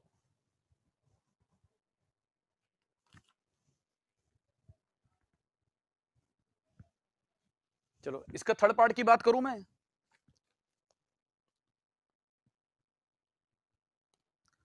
चलो इसका थर्ड पार्ट लिखूं, ये तो कॉपी कर लिया ना। चलो इसके थर्ड पार्ट में आपको कैलकुलेट करना है तीसरा पार्ट। तीसरा पार्ट इसी क्वेश्चन का है कि आपको फाइंड करना है, find P(A1) and P(A2), find P(A1) and P(A2) if condition आपको गिवन है कि P(A3) इक्वल है P(A4), ये दोनों बराबर हैं 1/4 के, और कंडीशन आपको गिवन है कि जो P(A1) है वो 2 टाइम्स है P(A2). अब क्वेश्चन में गिवन है कि आपको फाइंड करना है P(A1) और P(A2) की वैल्यू। इसके लिए आपको P(A3) P(A4) 1/4 दे रखा है। P(A1) की जो प्रोबेबिलिटी है वो ट्वाइस है P(A2) की प्रोबेबिलिटी के। तब सोल्व करके मुझे बताओ कि यहां से P(A1) और P(A2) की वैल्यू कितनी आएगी, कैलकुलेट करके बताओ। P(A1) और P(A2) की जो वैल्यू है वो कितनी आएगी, ये आपको कैलकुलेट करके बतानी है। निकालो, सॉल्व करके बताओ।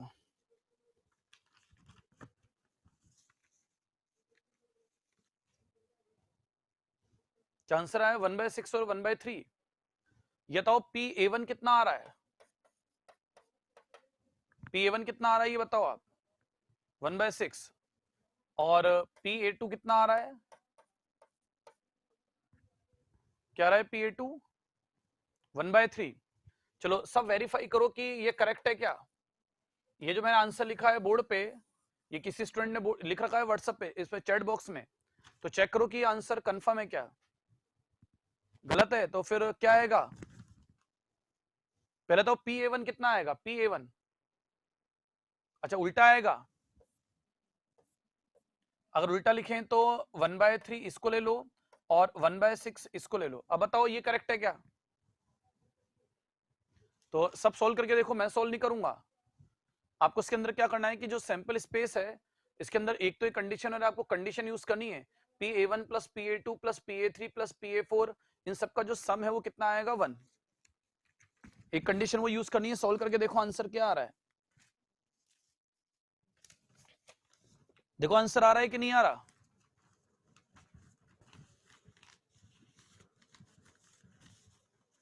Pa1 कितना आ रहा है 1/3 और ये कितना आ रहा है 1/2। क्या आ रहा है? ये 1/6 आ रहा है 1/2 आ रहा है? 1/6 ही आ रहा है ना, ठीक है। चलो अगला क्वेश्चन लिखूं, नेक्स्ट क्वेश्चन लिखो आप, अगला क्वेश्चन लिखो।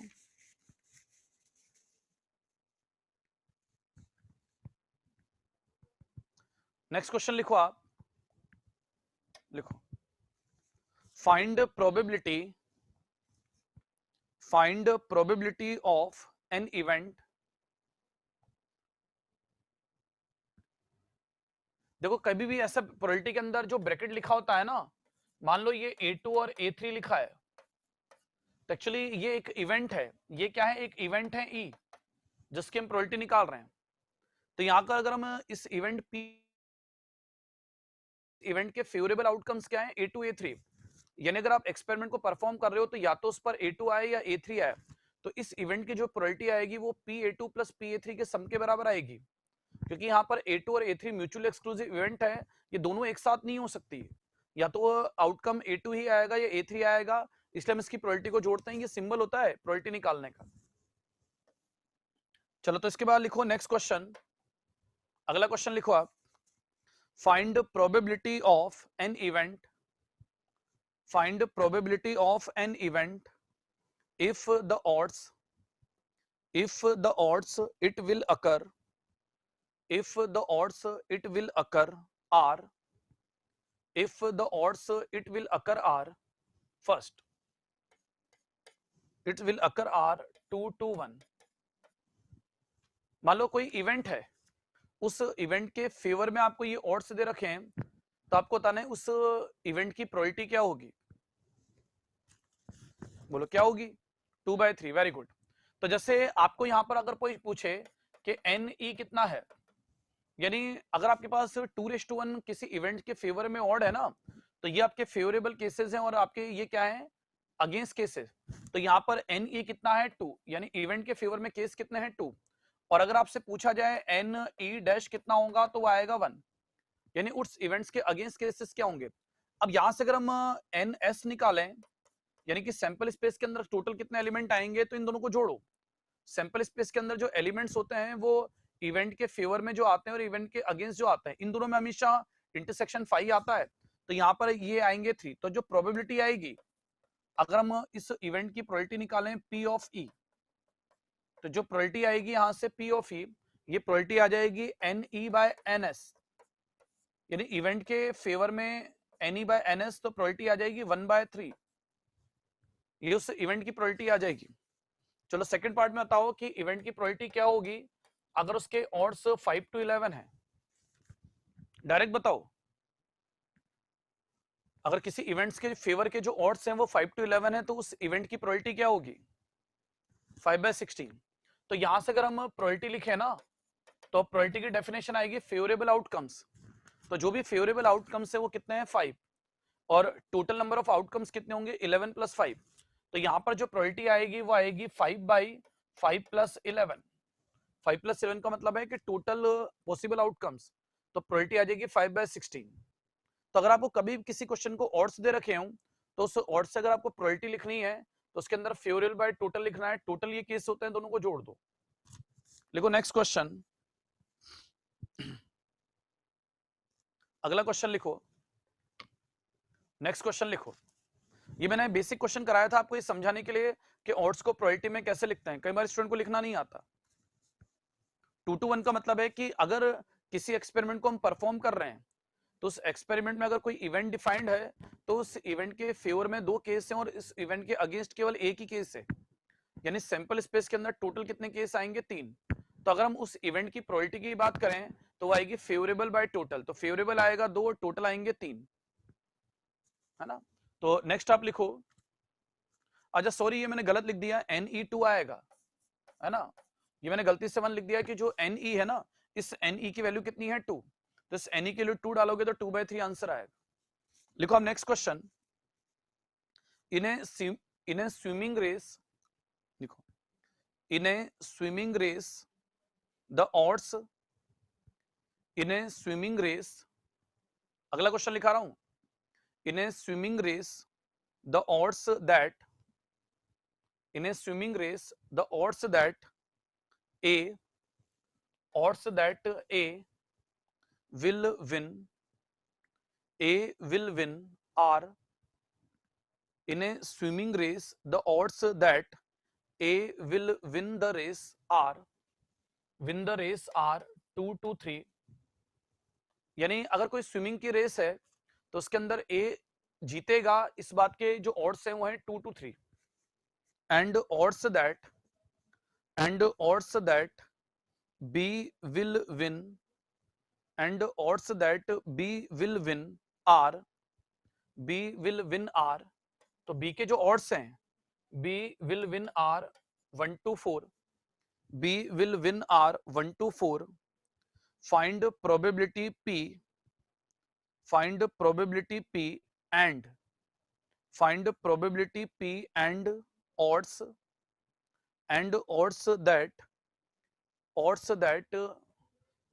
that A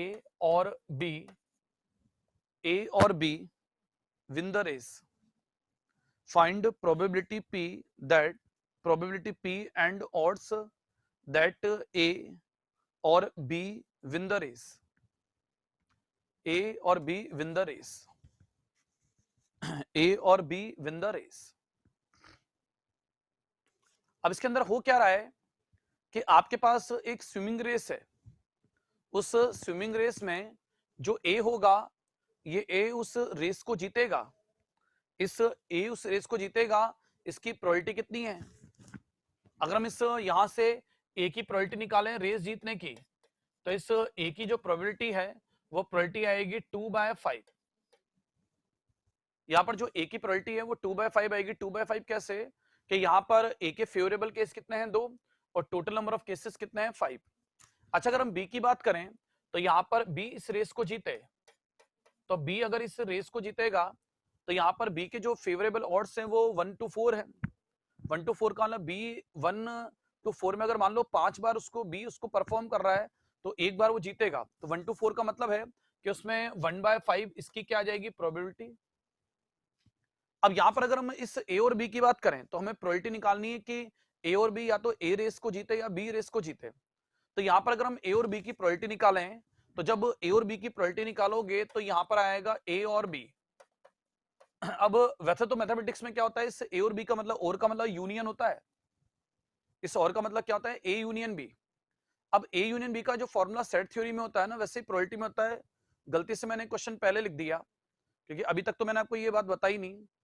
तो यहां पर मान लो जब क्वेश्चन लिख दिया तो उसको सॉल्व करें, तो यहां पर इसका जो फॉर्मूला आता है वो आता है P A plus P B और माइनस में पी ए इंटरसेक्शन बी आएगा, ये और का मतलब होता है। अब यहां पर इस क्वेश्चन में क्या होगा कि जो ए इंटरसेक्शन बी होगा ना, ये ए इंटरसेक्शन बी 5 मान होगा। हम ये मान के चल रहे हैं कि इसके अंदर डेड हिट पॉसिबल नहीं। मान लो अगर ए और बी एक साथ रेस ना पा रहे हैं तो हम ये मान के चल रहे हैं कि इनमें से कोई भी 2 पर्सन साइमल्टेनियसली नहीं जीतेगा, यानी अगर ए जीता तो फिर बी नहीं जीतेगा और बी जीता तो ए नहीं जीतेगा। यानी इस पर्टिकुलर क्वेश्चन में आप ए इंटरसेक्शन बी को 5 लेकर चलो। क्वेश्चन की लैंग्वेज में लिखा नहीं, वैसे लिखा होना चाहिए dead hit is not possible. तो यहाँ पर ए इंटरसेक्शन बी को अगर आप 5 लेके चलोगे तो ये वाला जो पार्ट आएगा इसकी प्रोबेबिलिटी 0 आ जाएगी। तो यहाँ ए और बी के जो रेस को जीतने की प्रोबेबिलिटी आएगी वो P A plus P B आएगी। यहाँ पर ए और बी के जो प्रोबेबिलिटी आएगी वो आएगी P A plus P B. तो पी ए पी बी को ऐड करके बताओ कि प्रोबेबिलिटी कितनी आ रही है। हाँ आंसर आएगा 3/5, ये प्रोबेबिलिटी आ जाएगी 3/5। तो ए और बी के रेस जीतने की प्रोबेबिलिटी कितनी आएगी 3/5। अब मान लो अगर ए और बी के हम ऑड्स निकालें तो ऑड्स क्या होंगे, 3 इसके फेवरेबल केस हैं, 5 इसके टोटल केस हैं, तो यहाँ पर इसके जो अगेंस्ट केसेस आएंगे वो 2 आएंगे। तो ए और बी के जो ऑड्स आएंगे वो 3 to 2 आएगा। अगर आप ए और बी के ऑड्स निकालोगे तो वो आएगा 3 और 2, तो ये इसके ऑड्स आ जाएंगे या प्रोबेबिलिटी आ जाएगी। तो खैर ये क्वेश्चन थोड़ा मैंने पहले लिख दिया, अभी हम यूनियन इंटरसेक्शन इन सबके डिटेल में बात करेंगे। तो वो इसका अगला पार्ट है, एडिशन थ्योरम होता है, तो ये लिखो खैर आप। चलो खैर नेक्स्ट क्वेश्चन लिखो, अगला क्वेश्चन। नेक्स्ट क्वेश्चन की मैं बात करता हूं। एक्चुअली मैं आपको और समझाने की कोशिश कर रहा था, बस इस और समझाने की कोशिश में ये क्वेश्चन थोड़ा पहले जल्दी आ गया। हालांकि ये क्वेश्चन आगे आना चाहिए, लेकिन ऑड्स को हम कई बार क्या होता है क्वेश्चन की लैंग्वेज में जो प्रोबेबिलिटी होती है वो इन टर्म्स ऑफ ऑड पूछी जाती है या ऑड्स की टर्म में आपको दी जाती है। तो मैं इस क्वेश्चनों से आपको ये सिखाने की कोशिश कर रहा हूँ कि ऑड्स को प्रोबेबिलिटी में या प्रोबेबिलिटी को ऑड्स में कैसे कन्वर्ट करते हैं वापस। चलो नेक्स्ट क्वेश्चन लिखो आप, अगला क्वेश्चन लिखो। Late a die, next question है आपका, late a die be weighted, late a die be weighted, यानी हमने किसी डाई को हमारी सुविधा के हिसाब से डिजाइन किया। Let a die be weighted so that the probability of a number, so that the probability of a number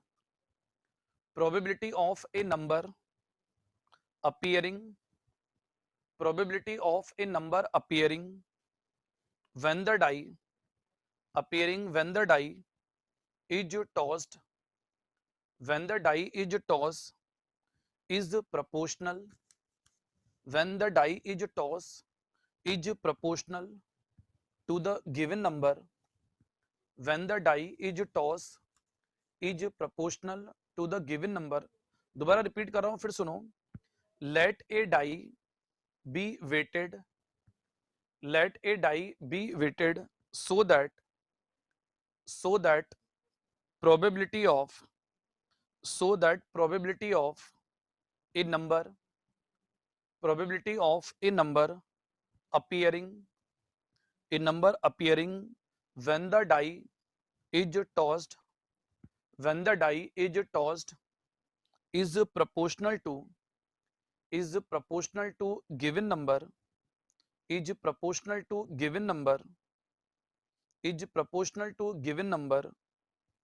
let, अब इसके बाद हम कुछ इवेंट ले रहे हैं। लेट ए इक्वल, ए हमने कोई इवेंट ले ली कि जिस पर हम डाई पर क्या आ रहा है, इवन नंबर। ए क्या है, इवन नंबर। बी को हमने ले लिया क्या, प्राइम नंबर, और सी को हमने ले लिया ऑड नंबर। तो आपको इस क्वेश्चन के अंदर फाइंड करना है, find P of A, P of B and P of C. ये आपको इस क्वेश्चन के अंदर पी ए, पी बी और पी सी यानी ये जो इवेंट्स है उसकी प्रोबेबिलिटी निकालनी है। ये क्वेश्चन है किसका, सैंपल स्पेस क्रिएट करना है पहले जो इक्वली लाइकली ना हो। चलो सॉल्व करके बताओ मुझे कि जो इवेंट्स होगी उसकी प्रोबेबिलिटी क्या है क्या आएगी।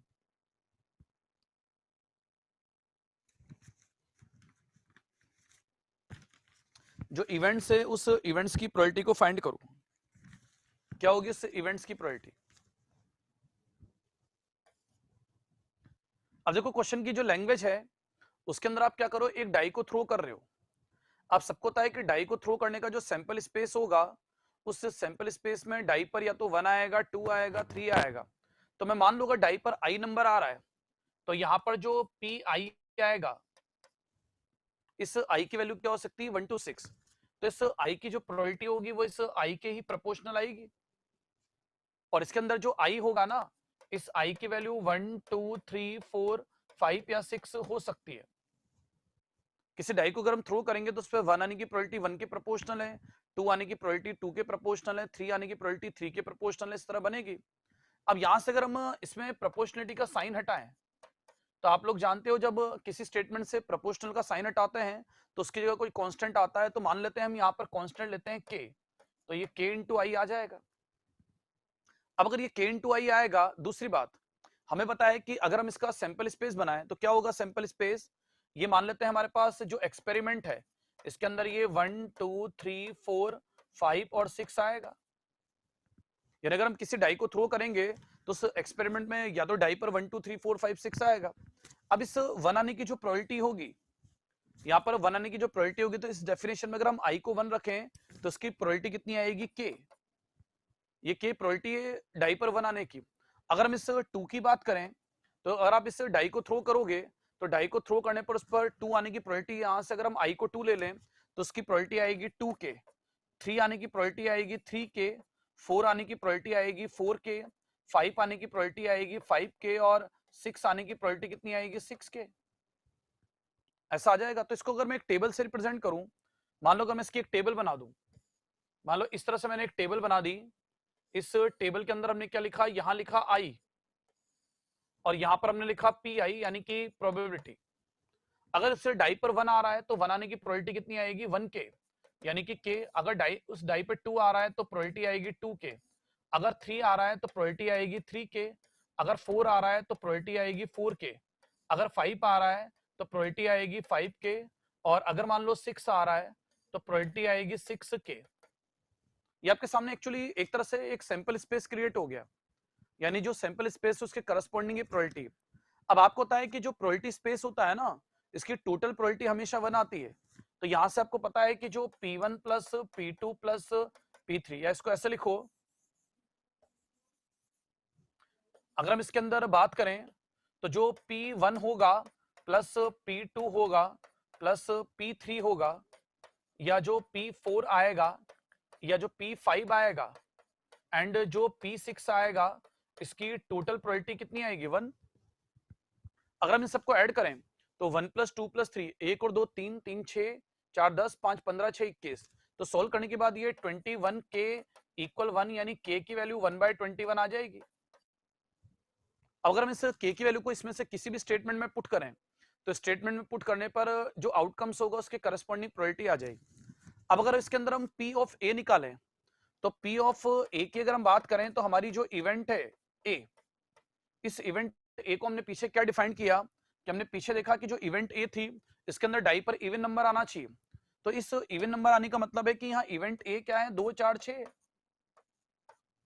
तो अगर मैं आपसे पूछूं कि डाई को थ्रो करने पर इवेंट ए यानी डाई पर इवन नंबर आने की प्रोबेबिलिटी कितनी होगी, तो आप बोल सकते हो कि यह आएगा P2 प्लस P4 और प्लस आएगा P6। और यहां से अगर आप देखो तो यह आएगा 2k। अगर हम इसको सोल्व करें तो यह आएगा 2k plus 3k, sorry 3k नहीं 4k, तो यह आएगा 4k और यह आ जाएगा 6k, यानी ये जो नंबर आएगा ये एक्चुअल में 12k आएगा। अब अगर आप इस 12k के अंदर k की वैल्यू 1/21 रखोगे तो बोलो इसके पहले पार्ट का आंसर कितना आएगा 12/21।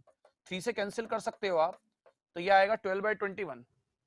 यानी ऊपर नीचे अगर हम 3 से कैंसिल करें तो ये 4/7 आएगा।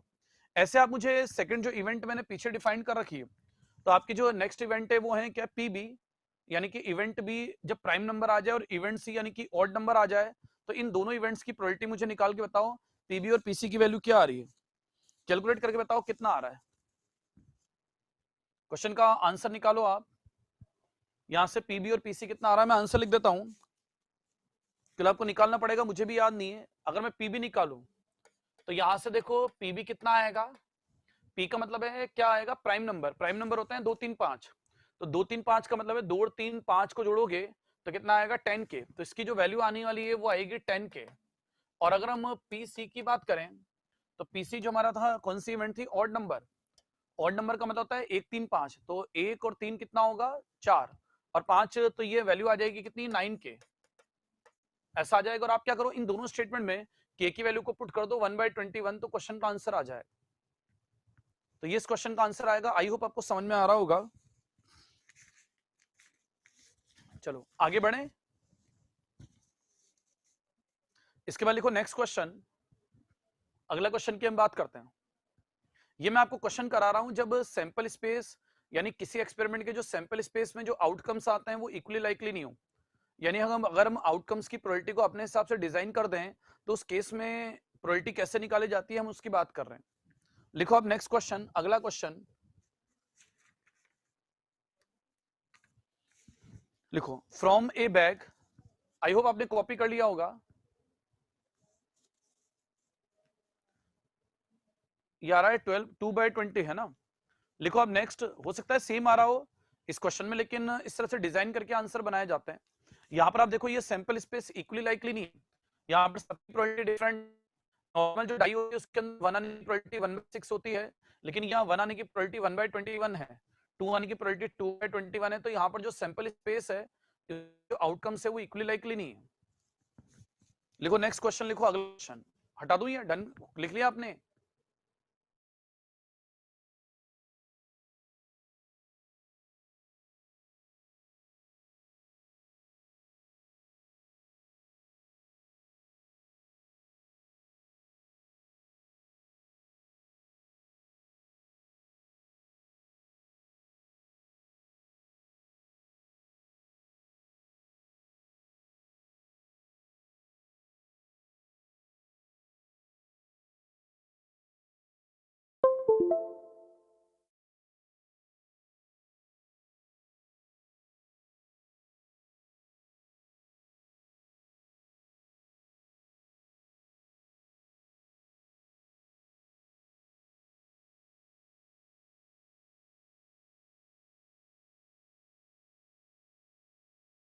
ड्रॉ 3 एट रैंडम, यानी आप इसमें से 3 बॉल रैंडमली निकाल रहे हो।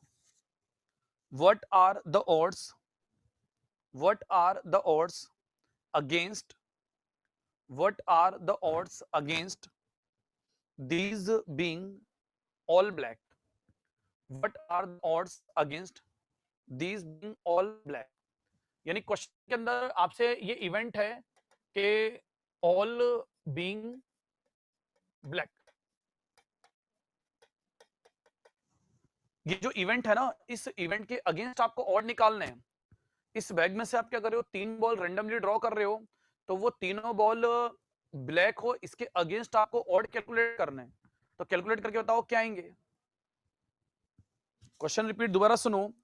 From A bag containing 4 white and 5 black ball, 4 white and 5 black ball, a man draw 3 at random, a man draw 3 at random, what are the odds, what are the odds against, what are the odds against these all black, these being all black, what are the odds against these being all black?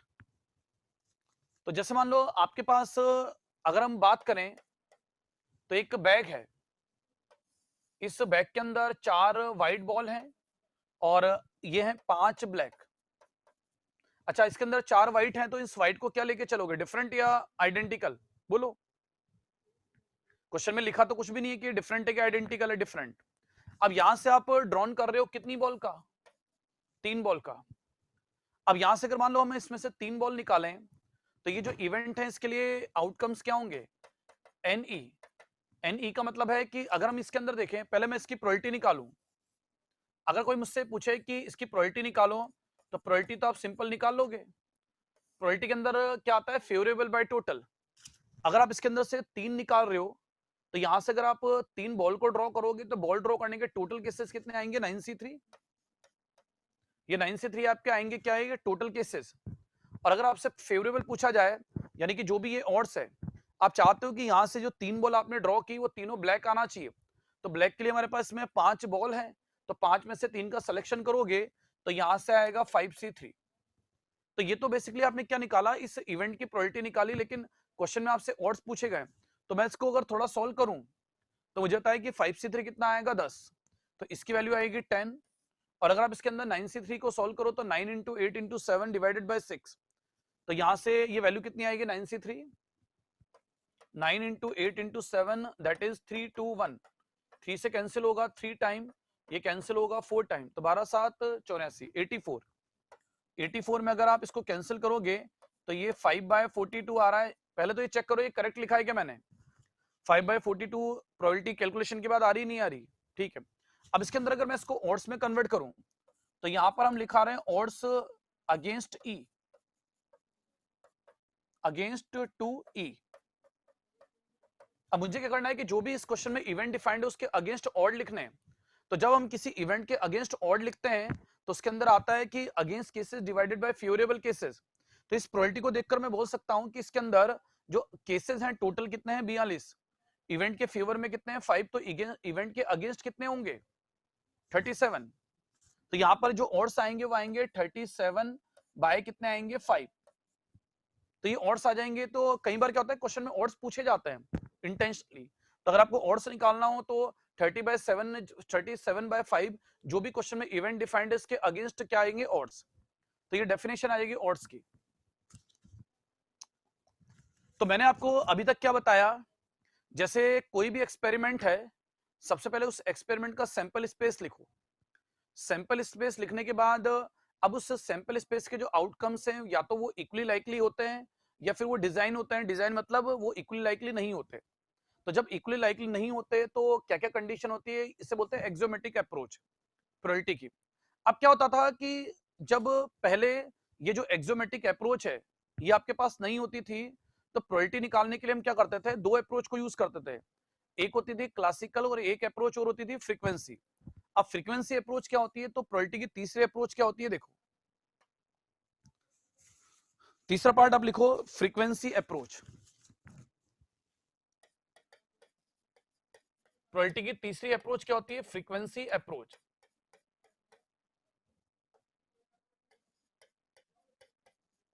अब क्या होता है, ये जो frequency approach है ना, इस approach से जो प्रोबेबिलिटी है वो प्रोबेबिलिटी कभी भी पूरी नहीं आती, मतलब इससे जो प्रोबेबिलिटी आती है वो एग्जैक्ट नहीं आती, लेकिन हम इससे क्या है कि जो एक्चुअल प्रोबेबिलिटी है उसके नियरेस्ट प्रोबेबिलिटी ला सकते हैं।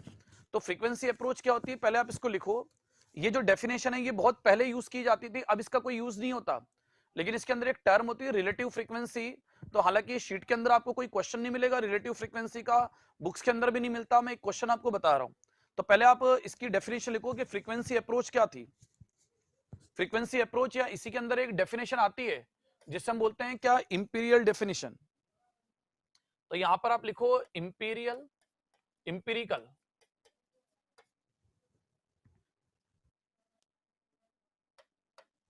स्पेलिंग है इसकी EMPIRICAL, इसे बोलते हैं इंपीरिकल डेफिनेशन ऑफ प्रोबेबिलिटी। तो इसके आगे लिखो इंपीरिकल, पूरा लिख लो word, definition of probability, empirical definition of probability, यह बोलते हैं फ्रीक्वेंसी अप्रोच। अब ये क्या होती है, पहले स्टेटमेंट लिखो, फटाफट लिखो। If after n repetition of, अभी कहां टाइम हुआ, अच्छा टाइम हो गया क्या आपका, कितनी बजे का टाइम होता है आपका, चलो तो इसको हम कल बात करेंगे। और कल से मैं आपको जो फॉर्मूले होता है ना, ये ए यूनियन बी क्या होता है, या ए बाय बी क्या होता है, ए इंटरसेक्शन बी क्या होता है, ए बार क्या होता है, इन सब की मैं कल बातें करूंगा। तो अभी हो सकता है कि आपके सामने ऐसे क्वेश्चन भी सेक्शन ए में आ जाए तो ड्रॉप कर देना, छोड़ देना।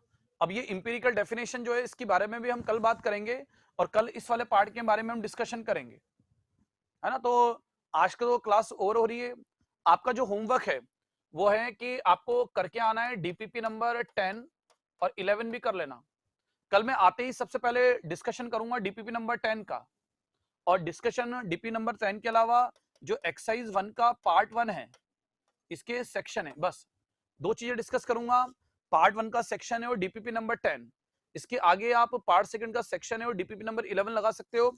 अब कल ये वाला जो पार्ट है ये 100% डिस्कस होगा। डिस्कशन में क्या होता है, आधा घंटे से ज्यादा समय निकल जाता है, इसलिए वजह से भी मैं आपको थ्योरी पढ़ा रहा था ताकि आप शीट कर पाओ। तो कल के लिए आपका 100% होमवर्क है, डीपीपी नंबर 10 का डिस्कशन होगा, और इसके अलावा एक्सरसाइज 1 के पार्ट 1 का सेक्शन ए डिस्कस होगा। डिस्कशन केवल उन्हीं क्वेश्चनों का मैं करूंगा जो मुझे लगेगा कि वाकई आपको डाउट हो सकते हैं या मुझे पता है, तो ये हम डिस्कशन करेंगे, कल करके आना, आपका होमवर्क है। और ये जो फ्रीक्वेंसी अप्रोच है या जो इंपीरिकल डेफिनेशन है प्रोबेबिलिटी की, इसकी हम कल बात करेंगे कि ये क्या होती है। चलो तो मैं क्लास को ओवर कर रहा हूँ, अनम्यूट कर रहा हूँ, आपको कोई डाउट हो या आपके दिमाग में कोई बात हो तो आप मुझसे पूछ सकते हो। किसी स्टूडेंट को कुछ पूछने की इच्छा हो तो पूछ सकता है, बोलो। बोलो क्या डाउट है आपके। मैंने आपको अनम्यूट क्वेश्चन में पिछले क्वेश्चन में 37/5 कैसे आया है किसी को? सर वो समझ में नहीं आया। सर पिछले क्वेश्चन में वो मतलब दूसरे वाले फॉर्मूला से कर सकते थे, जैसे जैसे मतलब प्रोबेबिलिटी ऑफ आपको नॉट अनम्यूट कर ऑकरेंस रखा है, ऑफ। कोई पूछना चाहे तो पूछ सकता है। सर डेड हीट एक बार पिछले समझा वाले दो क्वेश्चन में 37/5 डाउट कैसे आपका हो आया? तो मुझसे पूछ सकते हो। सर, डेड हीट एक बार समझा दो प्लीज। चलो तो कोई डाउट नहीं है आपकी तरफ से, मैं क्लास को ओवर कर रहा हूँ, ठीक है ना। 37/5 वाला हम बता कल बात करेंगे बाकी तो रिमेनिंग पार्ट का और 37/5 प्रोबेबिलिटी के वाला आगे बता वाले दीजिए। पार्ट का अगली क्लास में मतलब। दीजिए। किसकी